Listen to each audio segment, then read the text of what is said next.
Good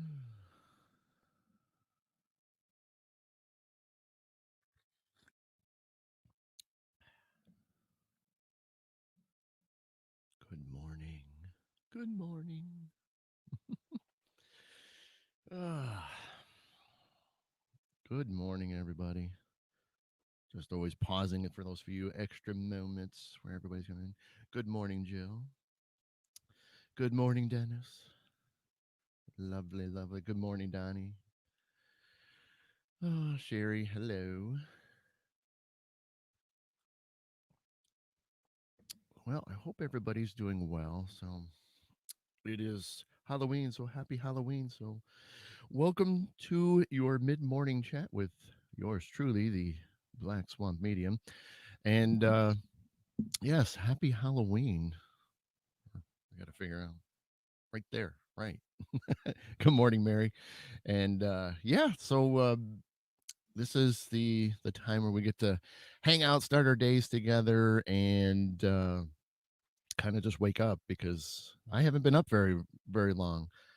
Good morning, Jeff. Hey, Dave. Good morning. Good morning, Laura.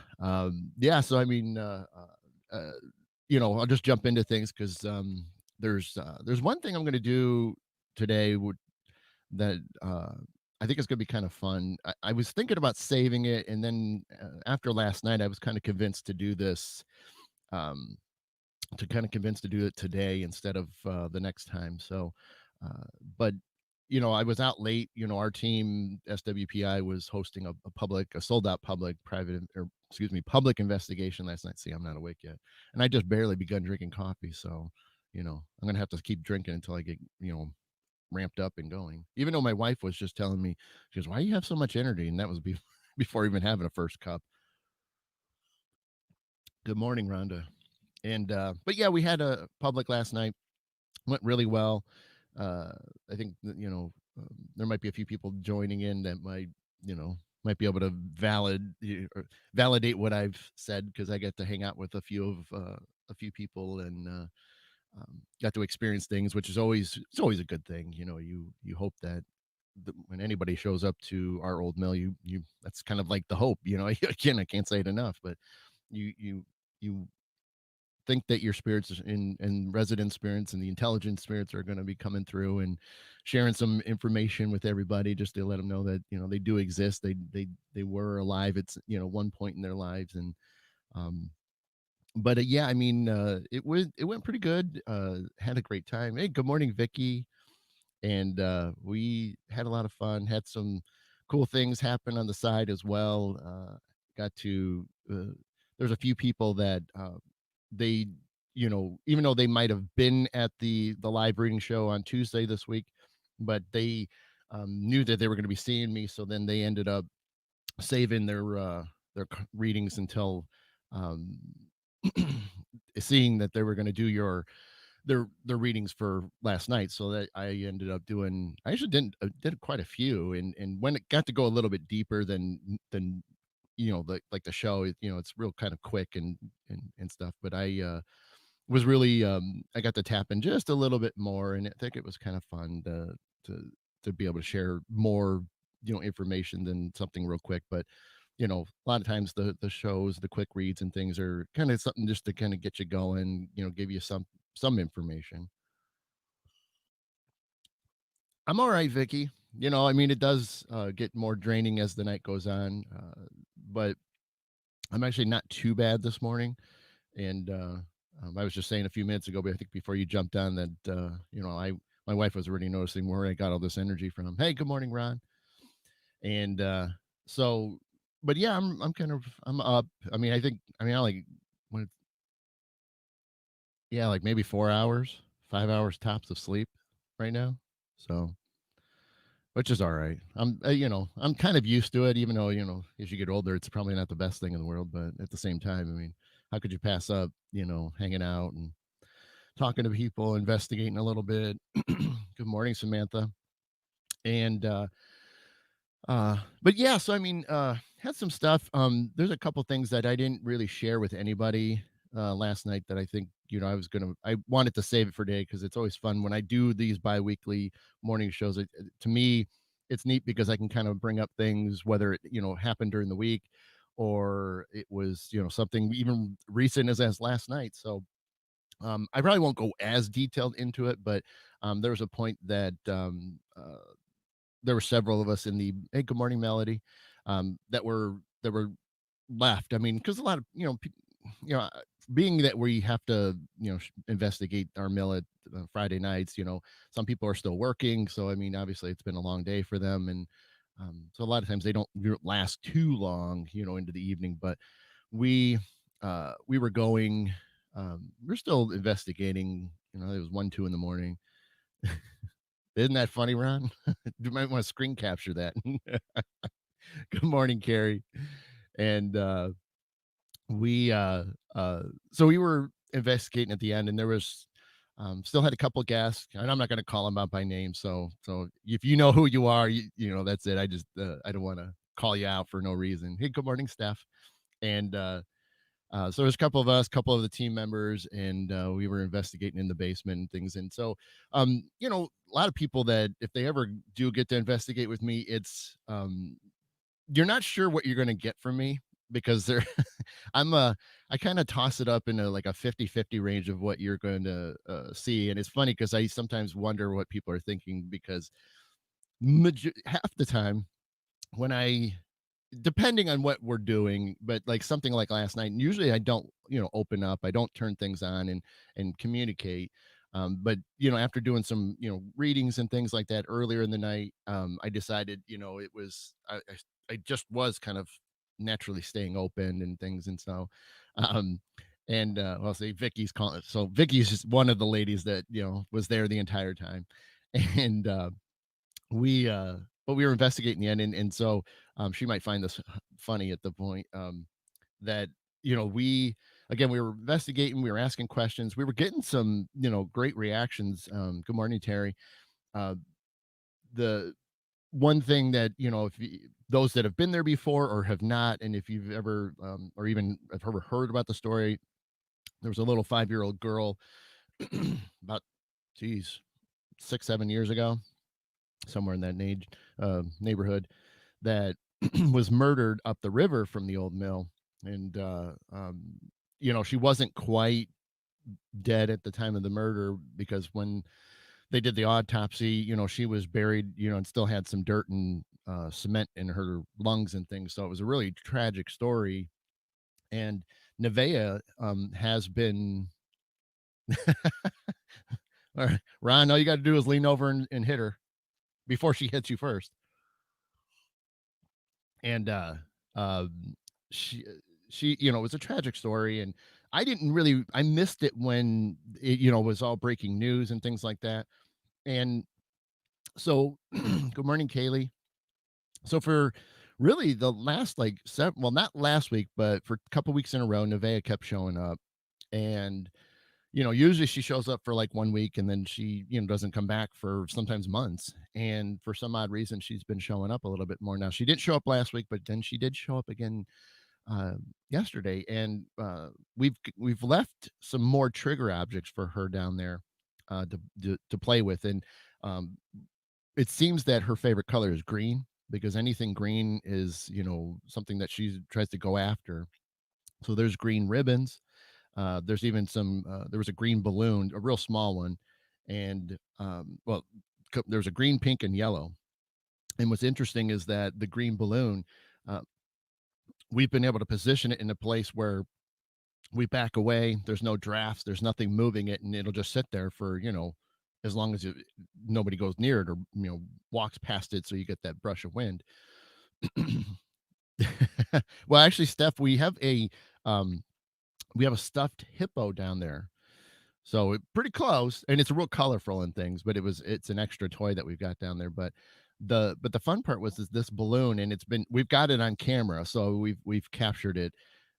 She's We've been asking her, Nevea, move the balloon, and so she'll take the balloon and she'll start moving it, and it's crazy because you know, anybody can blow up a balloon and you put it in a room. Obviously it doesn't take much to move a balloon, and because it's so light. We did everything we could to possibly prevent, some sort of natural cause for the balloon to move.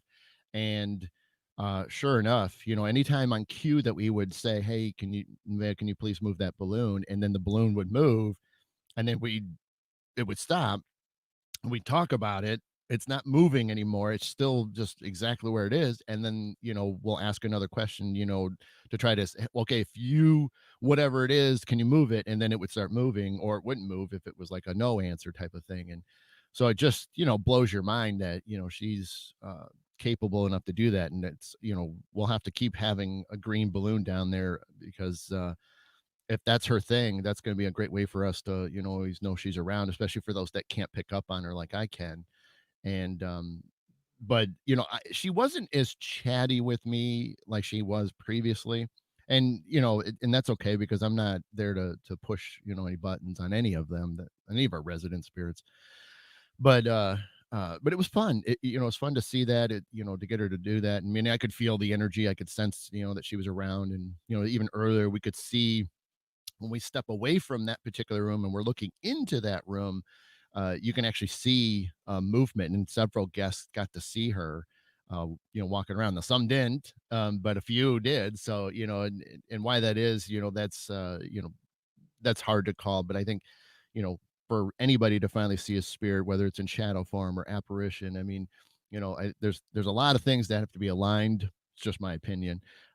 But you get people that try too hard, and this is something I talked about with some of the guests. If you try way too hard, it's somehow it just doesn't happen. And if you're not trying enough, then it's not going to happen. Or if you think you're just going to be this hardcore skeptic that doesn't want to um believe it all, well, they're either really going to do something or they're not. And that's classic for our old mill. But it was cool. But at the same time, the reason, I think, another reason why I wasn't talking or communicating as much with Nevea was the fact that uh in the basement, those that have heard me talk about it before, or have been there and know the stories. But most people know about my girlfriend in the basement, Marie. And Marie is one that showed up one time, and she hasn't left. And she's always clinging to my left arm after I'm down there for a little while. Dave, we have done that. I mean, we do, our team does have like the Boo Buddy, and stuff like that. We have put it down there. You know, we haven't tried it so much with like her, like Nevea, and some of the other kids that do show up from time to time. Uh, you know, REM pod seems to work, at times. Sometimes they work a better on other floors. Uh, you know, Certain ones are just kind of picky with the equipment that they choose, and that's something we've seen. Oh, thanks, Steph. Have a great Halloween. And we uh so we obviously try everything, and it's great is when you do have a place that you can go to all the time. I mean, you can experiment a ton. And that's what I think a lot of people want to do, is they want to try things over and over again, or try new things, or experiment with new things. And that's it's kind of key to doing this stuff. And if you're fortunate enough to be allowed to go back to a place over and over again, you really can you know tr- do everything you can possibly think of. And so that's just weird, because again, Marie, my girlfriend that's down there, she's weird about stuff like that, because she I'll comment on that in a second, Vicky. uh we uh you got me all thrown off now, because I keep thinking about that whole setup. So oh, but Marie, she's picky when it comes to equipment. And we we're starting to think she's trying a little bit more, because we're not sure 100% if it's her that we're capturing on audio a little bit more frequently, or if it's just some of the like Nevea or something coming through. Because we've been having some more female moans and sounds, and things getting picked up, that we're some of us are hearing it, disembodied, or some of us are just getting it on recording. uh, but she's not real big into the equipment, because like when she touches something like an EMF, doesn't matter, I don't care what brand it is, she'll touch it once, it'll blink once, or the numbers will change, and that's it, she's done with it, she won't do it again. So it's like, hey, I'm here, but then that's all you get. And so if you're not paying attention, you miss it, and you don't know if it's her again. So that's good and bad, you know.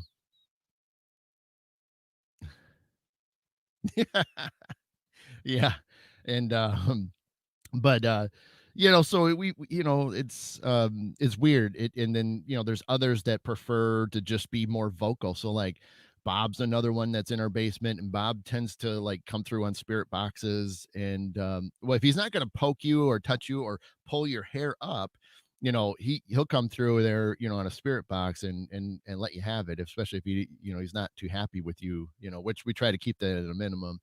They don't try to push Bob's numbers too much because he starts dropping F bombs and things on us all the time. So, you know, nothing better in a spirit, calling you to F off or F you. And so it's like, okay, thanks, Bob. Love you too, buddy. But I wanted to talk about one more thing, before I do this other part.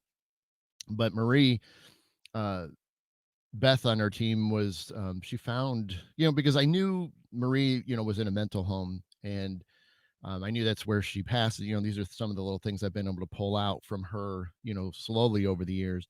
And she has, we just never, I could never find, I was always afraid to ask where, and because, you're trying to build this trust up. I'm trying things. I tell people, I'm trying to go about it in a different way because of the fact I have lots of time, to be there.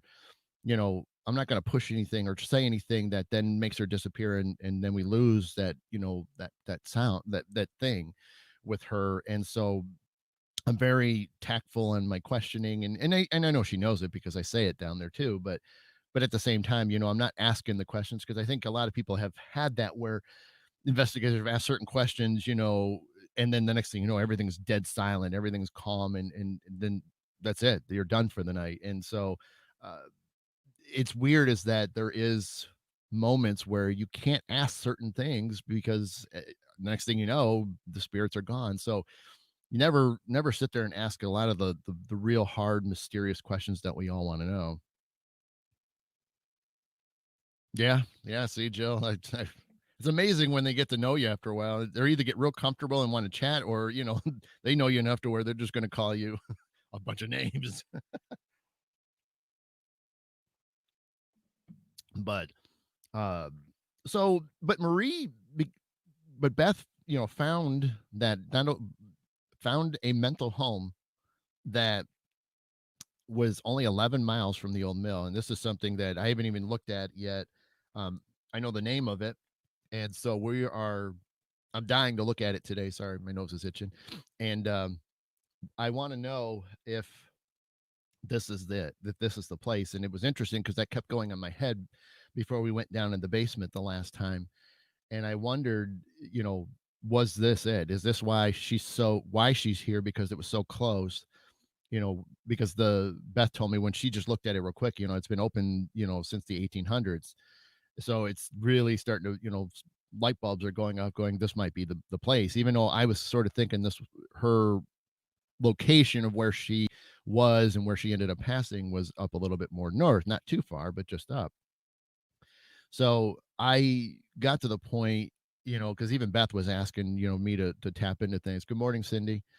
And, I brought up the name of it. Hi, Daniela. Happy Halloween. And I, when I was tapping into her, I started mentioning the name, and she started showing me some pretty, I guess you could say, graphic images, which, again, I knew that she was abused. I knew that's exactly how she passed away, was that, she was mistreated.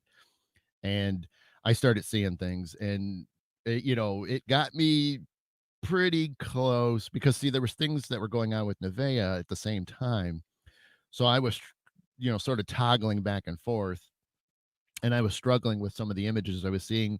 So I held it together, without breaking down, because it really, the stuff I was seeing was, really, it was, it's heart wrenching. And, what do you do? I mean, I've had several times communicating with, spirits, and, you can't help but feel for them. Some of them have been children where they just, really tug at your heart. And, but yeah, the images I saw were pretty wild, and I didn't get the chance to tell anybody afterwards because I needed time to think about it, and I needed, just time to process what I've seen. And that's common for me because I do hold a lot of what's going on just because I need to just figure it out, and then I still have that investigator in me to want to understand things, even if most mediums are just going to shout things out. And I can do that. I can sit there and spit out everything that's going on every single second. But I just don't. Sometimes I want to just think about things or see if I can expand on whatever messages they're giving. Then, I can then say, okay, well, here's this, and then give you kind of a whole little story instead of just a few little things. And then if it's dramatic like that, then I kind of close off because I don't want the entire energy of the room to change, and especially since Nevaeh was coming through and people were really into that. And so um so I think that's why Nevaeh wasn't as chatty with me, because she kind of knew that Marie was talking to me. Good morning, Matt. And uh but yeah, I mean, and Vicky, yeah, it was getting there. I think I probably got more drained just for the fact that the stuff that was coming through, um they kind of got to me, and because there wasn't a whole lot of light. But if people, when the light was off, I mean, I was kind of hanging my head pretty low, and um holding my head because it was just, so dramatic for me. But and that's just how it goes sometimes. And it when I said to her the name of the place, it kind of, it seemed that's what triggered, the flood of messages that started popping up. So without getting an official yes from her, I have to say that it had to have been, because obviously, some people can say a name of a location, whether it's a vacation spot or something, or a haunted spot, and you have those emotions come out. And I think that's exactly what it was. So um I haven't. I'll have to tell Beth, privately, not that it's not live and publicly now, but I'll have to send her a message later today and just be like, yeah, it's definitely the location. So I'll be looking it up and kind of reading about this place and all that it's all about. So that way, maybe, not that we're going to be able to find and ask them, because Beth said it was still open. So it's not like I can even, you know, I don't think I can go back and look for records of, people. I, I don't know. It'd be weird for me to do it anyway, but considering it was, it's been a while since Marie's been here, but I don't know. We'll see. But so, um, but I did want to shift gears with you guys. There's something I want to read, and I this was it's weird because you're gonna hear me read for good 5-10 minutes or so. Uh, but I think what's fun about this, um, I think a lot of you will get to understand. So hopefully it doesn't bore you guys. It didn't bore me because the more the farther I read it, because it's basically two whole pages front and back. And uh the little bit of the story behind it real quick is that my daughter, in English class and stuff, they were reading stories, and for whatever it was, I mean, obviously they're picking out things, and since this has sort of more of a, I'll say, Halloween-ish vibe to it, it really isn't, but I get it at the same time. But I think it's a really interesting story. I really wanted to share it, and I do want to get your guys' opinions on this, because I think what's going to be fun is some of you are going to be thinking one thing, and then others, which might be a few, very few, are going to understand it another way. So definitely, please let me know in the comments, and even then, while I'm reading, go ahead and just throw things in there if you have thoughts about this story. And I really, it got to me to the point where it's like, by the end, I understood everything. And it was weird because at the whole time I was so hooked into reading it that I'm like, I'm not sure where this is going, but I kind of get it because this is in my, neck of the woods where I get this kind of thing. So, all right. So let me get going, because I know, like I said, it can take a little bit. So it should be maybe 5-10 minutes or so, probably on the 10 side, but you never know. But um, I'll try to read it so that way it feels like you're listening to an audiobook, test out my reading skills. um, so the name of this story is Screaming at the Wall, And the person that wrote this, his name is Neil Schusterman.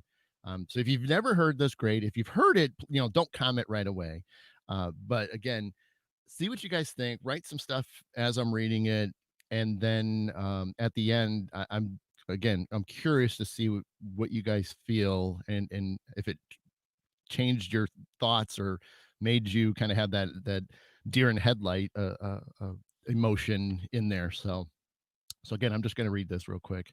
Well, not real quick, but so screaming at the wall. Of course I love you, says Grandma. I love you very, very much, Leslie. Grandma stands inches away from the hallway. There is not so much as a picture on the wall, just white paint. I can see her from my room. The way she stands there talking to the wall, it scares me. Let me give you a hug, says Grandma. She holds out her arm, grasps the air in front of her as if she's hugging someone, but no one is there. She's been talking to the wall for about a month now. It's not just a wall, though. She'll get angry at someone who's not even in the room. And she treats us all as if we were invisible. Dad hardly seems to notice anymore. He's too busy remodeling the house, even late at night. Each night, I go to sleep to the sound of saws and hammers and drills. Mom sits on the edge of my bed and we talk about things. Lately, we talk about Grandma. Sometimes it happens like when you get old. People just sort of wind down, Mom tells me. It's part of life. I think about that, winding down like old gears, like our grandfather clock in the hall, which can never keep the right time. But Grandma is not a machine, she's a human being. I think back to the times when Grandma was okay before her mind started to slip. She was wonderful and warm and loving. She would take me to the movies and we would talk like best of friends, but that was long ago. Now she's very different. My friends laugh at her, but there's nothing funny about it. I hear a hammer banging away in the garage. In the kitchen, Grandma sits in the dark. I can hear her talking about ice cream she's pretending to eat, and then she sings happy birthday to the empty room. I remember that my birthday is coming up next month. That's all right, honey, she says to the dark, empty room. I don't mind wearing a party hat. Who is she talking to? I ask Mom. What is she seeing? I don't think we'll ever know, says Mom. I know what my birthday wish will be. I wish that Grandma had her mind back. It's midnight. I hear Grandma. I leave my room to go into the living room, where Grandma sits in a green velvet chair watching TV by the moonlight, but the TV isn't on. They call this music, she says. A lot of noise, if you ask me. And look at them, grown men with pink hair. She reaches down beside her and moves her hand back and forth. It takes me a moment to figure out what she's doing. She's petting a dog, but we don't have a dog. And what's the point of smashing guitars, she says, pointing to the dark TV that isn't music, it's a circus. Grandma, can you hear me? I asked. She looks through me as if I'm not even there, then suddenly gasps in shock and jumps to her feet. She feels around the walls as she's blind. I'll go get the candles, she says, then shakes her head with a sigh. All this rain, she says, I've never seen it rain like this. But outside, the stars are out and the moon is bright. It isn't raining, not even a drop. Dad works hard every weekend building our new rec room. He pretends that nothing is happening. Grandma is his mother. It must be hard for him to see her like this. Anyway, he doesn't like to talk about it, but I keep asking because I want answers. I miss the way Grandma used to be. It started about 5 years ago, Dad finally says, resting from his work and drinking a Coke. I remember I first noticed something was wrong when she started laughing at a joke before the punchline. She just walked away, not even hearing the rest of the joke. Then she would start waking up at all hours of the night. She would go in, make herself breakfast, and talk to the breakfast table as if we were there at 2 o'clock in the morning. He shook his head. Anyway, pretty soon she was living in a whole different world from us. Dad wipes the sweat from his brow. She takes us to care for her now. Okay, Leslie. I nod quietly. Sorry, I made him talk about it. Dad goes back to work, burying himself in the room he's adding on, trying not to think about Grandma. I watch as he takes a heavy sledgehammer and swings it at the hall wall, over and over, creating a huge hole that will become the doorway to our new rec room. One night before the rec room is finished, Grandma starts screaming at the wall. How dare you, she screams. I'm your own flesh and blood. The others race in to find her standing in an unfinished rec room. You're going to put me in a sanitarium, she screams at the drywall in the corner. That's what you're going to do. I'm not crazy. I can't take it anymore, Carl. My mom screams at my dad. She storms out of the room in tears. Dad follows her, trying to calm her down. And I'm left alone with Grandma. There's no electricity in the rec room. The only light comes from the hallway and from the bright full moon. I watch Grandma staring out the picture window as if she can see something in the dark, as if she can see the river that the window overlooks. All I can see is darkness. There are tears in her eyes. Even though she is standing right next to me, she seems so far away, so alone. Grandma, I ask, do you love me? I wish it wouldn't stop raining, she says, looking up at the clear, starlit sky. All this rain, it can't be good for our soil. Could you give me a hug, Grandma? Just one hug like you used to. Then, for a moment, I get the feeling that we've had this conversation before, but the feeling is gone for an instant. For my 13th birthday, we have a small party with just a few friends. Dad tries to get us to wear stupid party hats, but no one wants to. Grandma sits alone on a folding chair out in the unfinished rec room, staring at the unpainted wall across the room, occasionally chuckling to herself. We all eat ice cream and everyone sings happy birthday except for one, Grandma. A few minutes later, I notice one of my dumb friends has put a party hat on her. I go into the rec room and I take the hat off. Have you ever seen the river like this? Grandma says to the dry, sunny day, all swollen from the rain. It has to stop raining soon. For a strange moment, as I hold the party hat in my hands, I get a feeling again that I've done this before, but I don't, but I know I haven't. Party hat, I think. Wasn't Grandma talking about a party hat a few weeks ago? But everyone calls me back into the living room to open my presents. So I don't think about it anymore. For my birthday, I got a puppy. The next night, it began to rain. Troubled by the thunder and lightning, I stay up late to watch TV with mom and dad in the living room. Magoo, my new dog, sits by my side in a green velvet chair. On TV, the rock band plays with wild music. Mom and dad thinks it's awful. I think I kind of like it. And then I notice the guys in the band all have pink hair. And at the end of the song, they smash their guitars. A chill runs through my body. I look for Grandma, but she's not in the room. What's wrong, Leslie? Asked Mom. Are you all right? I don't know, I said. I feel funny. Bam! Thunder crashes at the same moment the lightning hits, and the house is plunged into darkness. Dad is up immediately.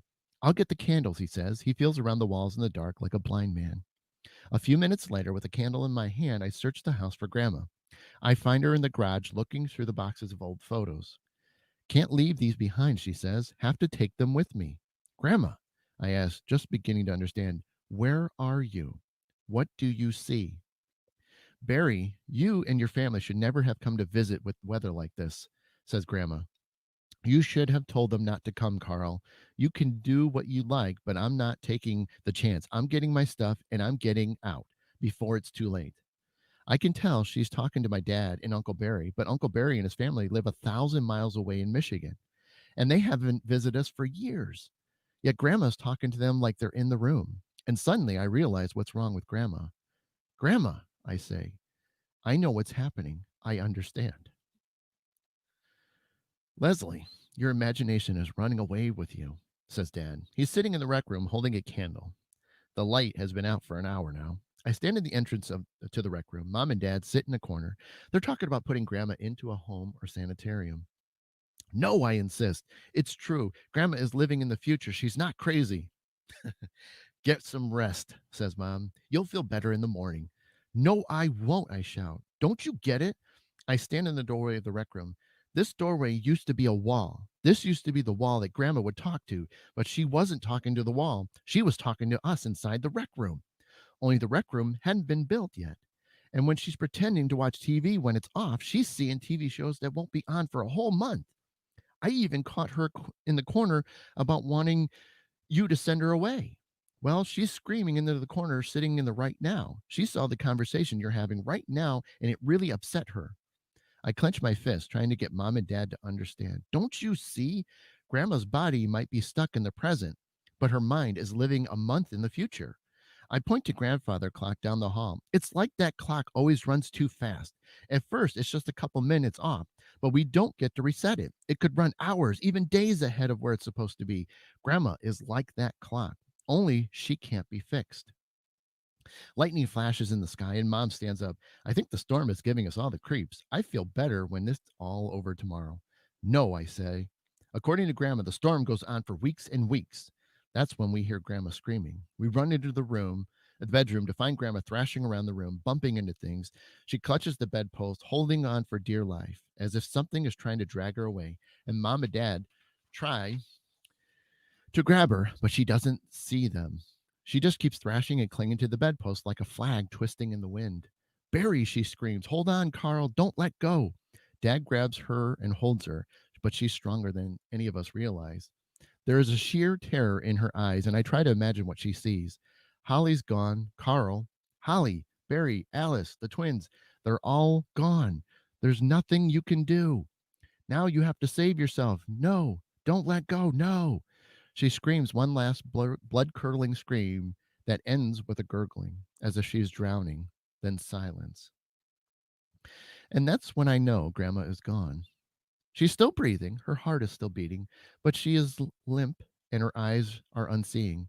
Her mind has died, but her body doesn't know it yet. It will be several weeks, I think.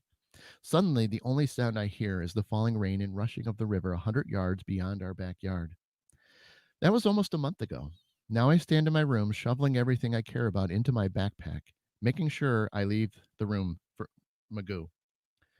I don't let Mom and Dad know what I'm doing. I can't let them know, or they would stop me. In the rec room, which has been painted, carpeted, furnished, my mom makes up the sofa bed. Uncle Barry and Aunt Alice won't mind sleeping on this, says Mom, patting the bed. The twins can sleep in your room, she tells me. You can stay with us. It's only a week. I don't want to hear you complaining. But I'm not complaining. Isn't it wonderful that we're coming all the way from Michigan to spend time with us, says Mom, after all these years. I just wish we had better weather. I've never seen it rain this much, says Dad, coming into the rec room. It could be good for the soul. That night, I give Mom and Dad a powerful hug and kiss goodnight, holding them like I've never let them go. Then, after everyone's asleep, I go into Grandma's room. She lies in bed as if she has for a whole month now, not moving, barely even breathing. I give her a hug also, and then I climb out the window into the rain. It's raining so hard that in moments I am drenched from head to toe. I'm too cold and uncomfortable, but it'll be all right. Tonight, I will run away. I don't know where I will go. All I know is that I have to leave. Even now, I can hear the river churning in its bed, roaring, and a powerful current ready to spill over the banks. Tomorrow, after Uncle Barry's family arrives, there will be a disaster. It will be all over the news. There will be special reports about how the river overflowed and flooded the whole valley. The reporters will tell how dozens of homes were washed away and how hundreds of people were killed. I can't change any of that because grandma already saw it. She saw my mom, my dad, my uncle, my aunt, and my cousins taken away in the flood. Then finally, the water took her as well. She saw it more than a month ago, but on that day when we watched her in the bedroom holding onto the bedpost, torn by waters that we could not see, there was only one name she didn't mention. She didn't mention me. And if it wasn't there, then at least one member of the family will have a future. So tonight, I take the high road out of town, and tomorrow I won't watch the news.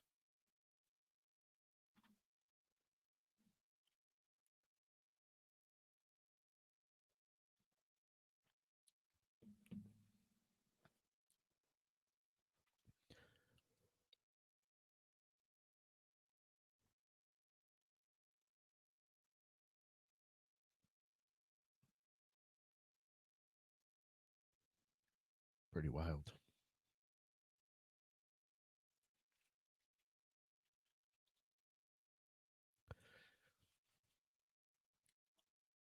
So, it's interesting. You know, we see this when, you know, people are passing and we always wonder, what's their thought process is what's going on and why are they seeing things that most people can't see and it makes you in a way it makes you think about how to treat your loved ones when it's getting close to that time.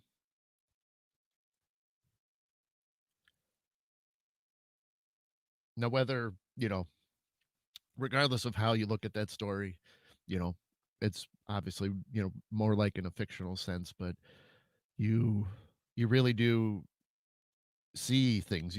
I think we've all have possibly heard stories of this, and um, it's been documented so many times. You see family members passing, and they talk about who they're seeing in the room with them, and um, you uh, um, just can't help but uh, think about that stuff. And at least, you know, s- a lot of us, investigators and mediums and others that are in this type of field, we start to understand these things, a lot more. And obviously, it doesn't get any easier to feel for that, because obviously, you never want you want the best, and the people that you care about.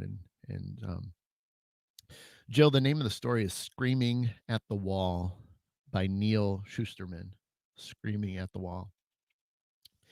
Um, but like I said, I've I've seen someone pass, and you know, you know, of course not like this, but just some of the things that he said as it was going on. It just makes you think. And I was still young. This was way before I really got into mediumship and really understand, a lot about the paranormal side of things. And um, even then, it was just always something that was kind of a thought process. And so many people were worried about me, because it was my mom's uncle. um, and they thought, it was going to be traumatic for me, moving forward, seeing somebody, die in front of you, and um, but I did all right with it. And I kind of makes me think that, that might have been maybe truly the first sign of uh, you know understanding and not knowing where my future was, because I was still, relatively young. I think I was just barely a double digit, but um it just did. I think, I started to understand. I mean, sure, we all get emotional over the ones that, we lose and things, and you can't help that. But I know the more people that I, know, I think I don't have to shed as many tears, because I understand a little bit more, and I'm okay with, what happens on the other side, to some degree. And knowing that, they can easily come back and talk to us and have that chance to do that. And but I um I just do. This is the fun things about looking back at certain things in your life, because I didn't have a normal, you know, like most mediums, they're communicating, seeing things at an early age, and I didn't have that. I kind of worked at it and opened it. And I think it's interesting that obviously there was other little moments that just didn't really stand out to me, that I was like, okay. But so I really, like I said, I debated on doing that for this show or not, but I really wanted to share that, because it is interesting to, you know, look at it. And, I think, you get halfway into it, and you're still kind of not sure just yet what's gonna, be the outcome.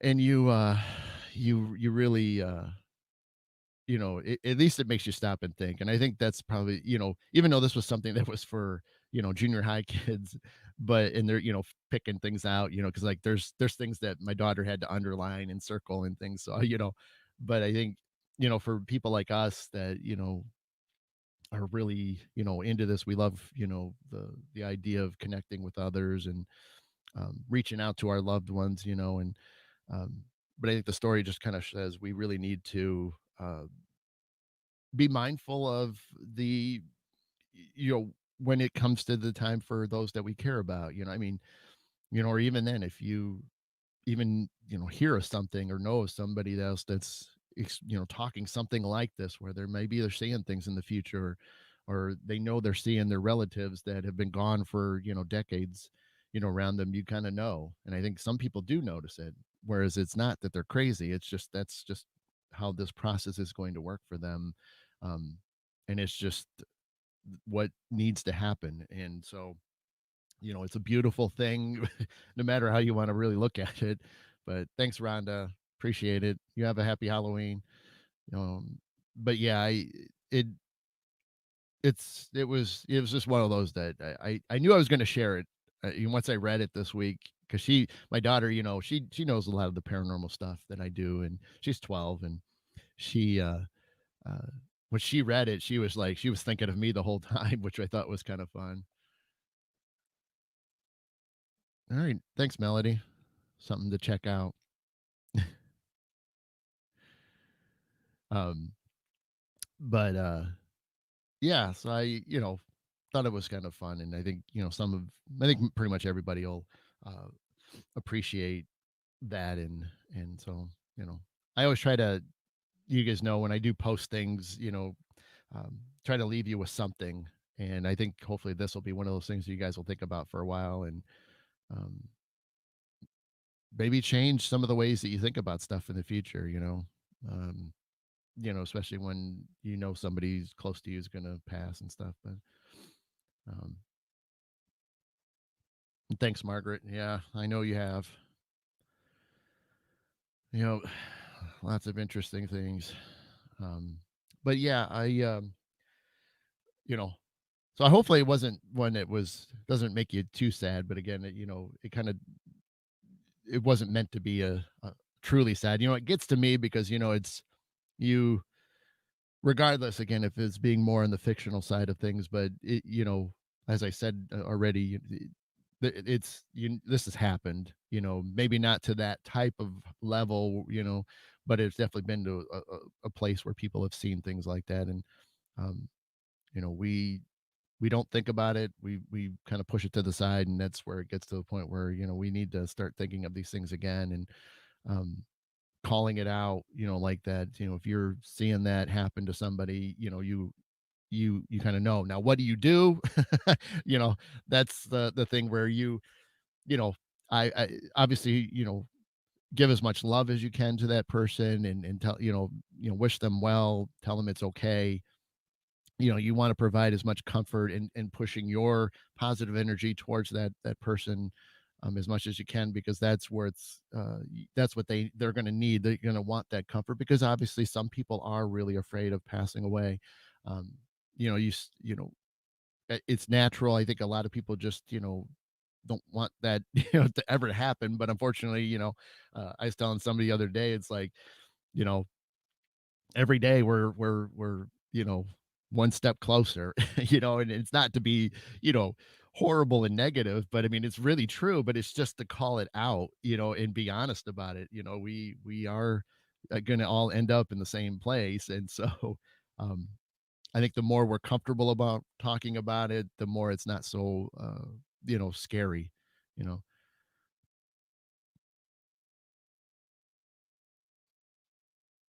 yeah, yeah, thanks, Melody.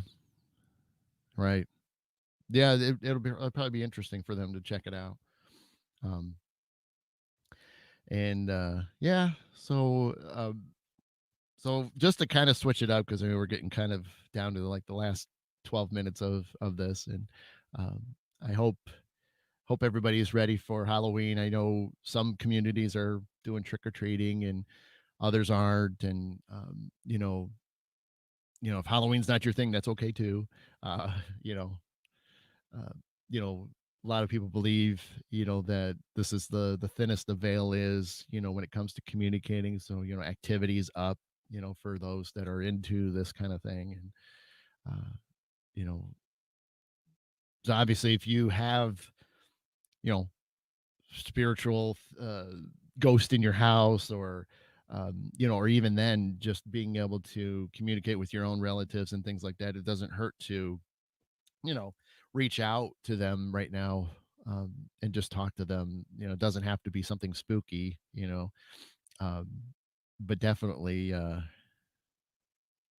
that's true, Margaret. 1 second.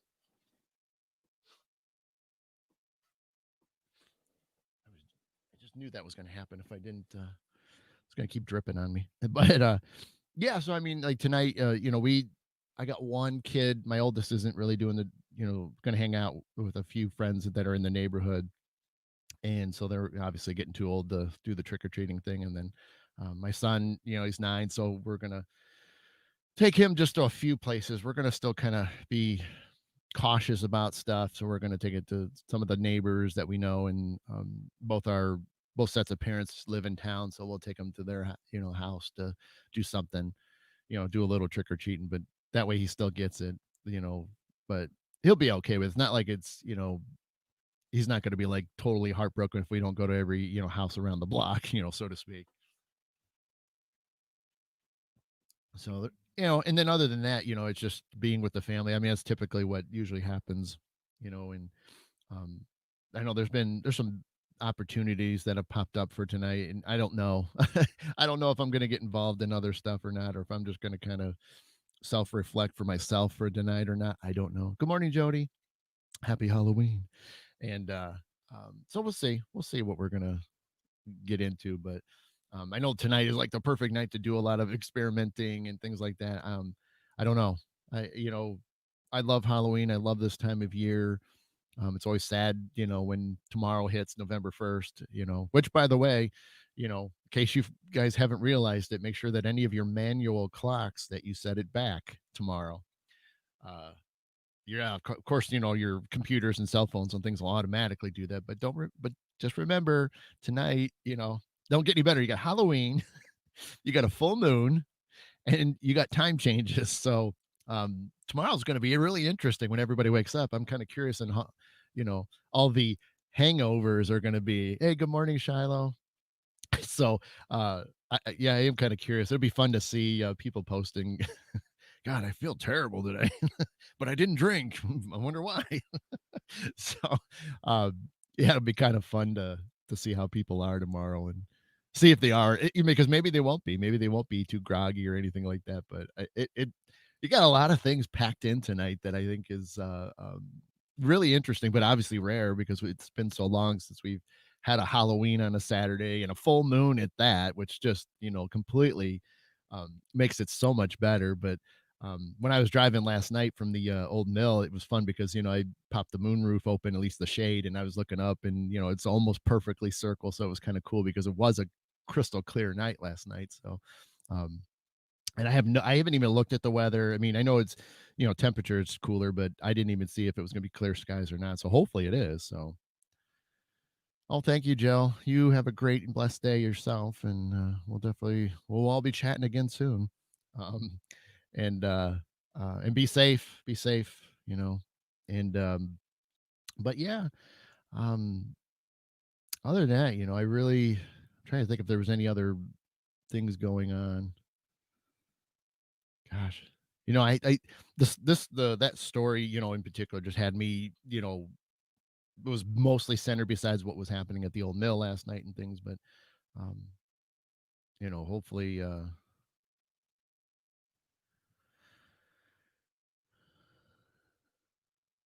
wow, Melody, that's interesting. Wow, that to have those kind of things before it happened. Premonition.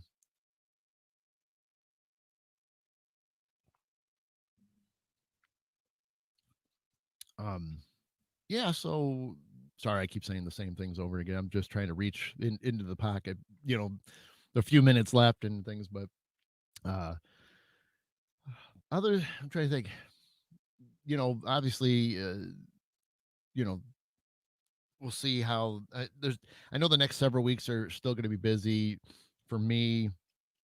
Uh we still are going to be at the old mill for another 7 oh, thanks, Darlene. You have a great day, and happy Halloween to you. And we I know we're going to be at the mill really for the next 3 weeks still. We got to double check to make sure that this week and 2 weeks from now are okay, or 3 weeks from now, one of the two, are okay and confirmed. But yeah, happy Halloween. Oh, Vicky, I guess I could do that real quickly. That would probably be a good way to end it too. um, um so Vicky, was one of the guests last night, and we one of our team members, Fox, he he really does not like the Boo Bear. And if you've never seen Boo Bear, it's a paranormal teddy bear. It has sensors in it. It has lights. Oh, you're welcome, Melody. And there is like I said, there's sensors in it that, one, they'll light up, and they'll also there's a voice box in there that, will ask questions. If you touch certain parts of the bear, it'll react to you. You grab like if you touch its stomach, it'll think you're tickling it, that sort of thing. And awesome, Margaret. Thank you for that. And uh but it the voice is like a little kid's voice, so when it asks questions, it's, can you play with me, and ooh, that tickles, and things like that. And so uh one of our good friends, Stacy, was with us, and she ended up buying a teddy bear outfit, and she ended up, like, kind of painting her face up a little bit more. And so she wore it, and when she came in, Fox wasn't in the room, shockingly enough. So the next thing we find out where he is, and he was down in our basement. He was setting up a camera, and so we race over to there. We hide her behind a door, and uh, I needed to make sure he was down there, so I ran down the stairs, and he was down there. So I was just asking him a few things, and a couple minutes later, he's done playing with this camera. So we start walking up the stairs. Well, I'm first, and I'm talking loud enough so that way Stacy knows who's coming up. So I get through the doorway, and I kind of turn back to, like, talk to Fox one more time, plus to see the reaction. So next thing you know, Fox clears the doorway, and he takes a couple more steps, and then Stacy's like, "My name's Boo Bear. Do you want to play with me?" And Fox turns so fast and sees Stacy behind the door, and he, not a blood curling scream, but he certainly jumped, and used some expletives that were just they were just pretty normal, but he was so mad. He's like, "That's why you came down and got me." I said, "Well, technically, I had two reasons, but this was the last one. Another one, I just wanted to see what you were doing." So it kind of worked out. But she looked great. I mean, and the sad part was, is by the time I got to the top of the stairs, was right at the point I'm like, man, I wish I would have started filming, because then we could have gotten the reaction live, and then we could have posted it, and then really, made fun of them for it. But we didn't. So that's all right. But there's enough people there that got to witness it, that, and then he was yelling at her to take it, the costume off and stuff like that. But oh my God, he was so mad. We're walking back to the buzz room where where we set all our equipment and things, and so we're just dying laughing as we're getting in there, and some of the guests, we had to tell them what was going on and stuff. But and that's obviously not something, we wouldn't, to each other, we do things like that, but we would never do that to, guests or anything like that, unless we were like really super good friends. But we don't try to do, things like that. That's, something the team does with each other, just to have fun, and make memories, and things like that. But it's one of those rare moments we get that you jump out behind something and scare somebody so much. So um but that's just who we are. That's our team, and we always find a way to have fun with people and stuff. And you know Jeff is one of our team members that's in the chat room, and I won't even go down that road, of how much torture we've done to Jeff, in recent months. So, and Jeff knows it, we have a private team chat, on Facebook Messenger, and it doesn't take long. There's probably going to be some type of reference towards Jeff, in regards to something, uh, at least once a week, possibly. So, and that's just kind of how it happens. Everybody gets a turn, essentially, that gets kind of picked on for a day or a week or a few months. It just depends. And you do the best you can to avoid them, but sometimes you just can't, and so you end up really really getting beat up on at times. But a lot of times you just got to embrace it and go with it, because if not, it's just going to be really hard.